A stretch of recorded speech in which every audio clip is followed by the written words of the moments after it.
പ്രിയദർശിനി പദ്ധതി വിജയകരമായി പോകുന്നതിനൊപ്പം തന്നെ പിങ്ക് ബസ് സർവീസുകളുമായി KSRTC രംഗത്ത് വന്നിരിക്കുകയാണ്. ഇന്ന് ജൂലൈ 23 മുതലാണ് പിങ്ക് ബസ് സർവീസുകൾ ആരംഭിച്ചിരിക്കുന്നത്.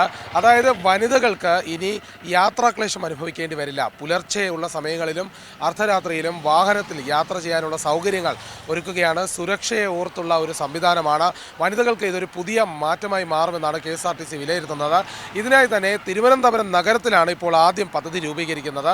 തിരുവനന്തപുരത്ത് തന്നെ ഈ തമ്പാനൂർ മുതൽ ടെക്നോ പാർക്ക് വരെയുള്ള റൂട്ടുകളിലാണ് ബസ് ഓടുന്നത്.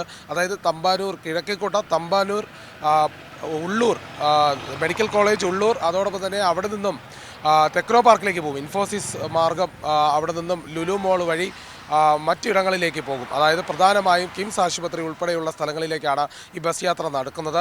അതുകൊണ്ട് ഈ ആശുപത്രി ആവശ്യങ്ങൾക്കായി തലസ്ഥാന നഗരത്തിൽ തിരുവനന്തപുരം സെൻട്രലിൽ എത്തുന്നവർക്ക് ഇതൊരു ഉപകാരമായി മാറുമെന്നാണ് KSRTC വിലയിരുത്തുന്നത്. അതോടൊപ്പം തന്നെ ഈ യാത്രയിൽ ടെക്നോ പാർക്ക് അടക്കമുള്ള സ്ഥാപനങ്ങളിൽ ജോലി ചെയ്യുന്ന വനിതകൾക്ക് ഇതൊരു സഹായമാകും. മാത്രമല്ല പുലർച്ചെ 5 മണിക്കും രാത്രി 10-നും ഇടയിലുള്ള ഷിഫ്റ്റുകളിൽ ജോലി ചെയ്യുന്നവർക്കും ഇതൊരു വലിയ സഹായമാകും എന്നുള്ളൊരു കണക്കുകൂട്ടലിലാണ് KSRTC രംഗത്ത് വന്നിരിക്കുന്നത്.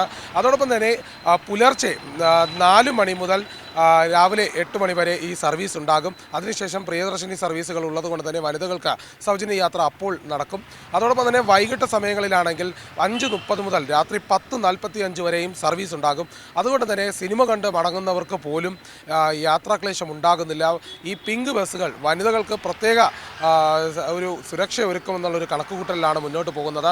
ഇത് മാത്രമല്ല, ഇതിനൊരു ചെറിയ നിരക്കാണ് പൊതുവെ ബസ്സിൻ്റെ ഒരു കണക്കിലുള്ളത്.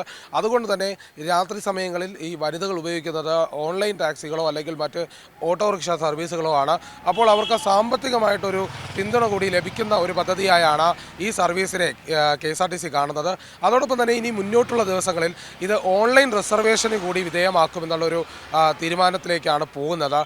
കൂടുതൽ ഇലക്ട്രിക് ബസ്സുകളും ഇതിനായി സജ്ജീകരിക്കുമെന്നുള്ള ഒരു കാര്യം കൂടി ഇപ്പോൾ KSRTCയും ഗതാഗത മന്ത്രിയും അടക്കം അറിയിച്ചിട്ടുണ്ട്. ഏതായാലും പുതിയൊരു മുന്നേറ്റത്തിൻ്റെ ഭാഗമായാണ് ഇതിനെ ഇപ്പോൾ പരിഗണിക്കുന്നത്.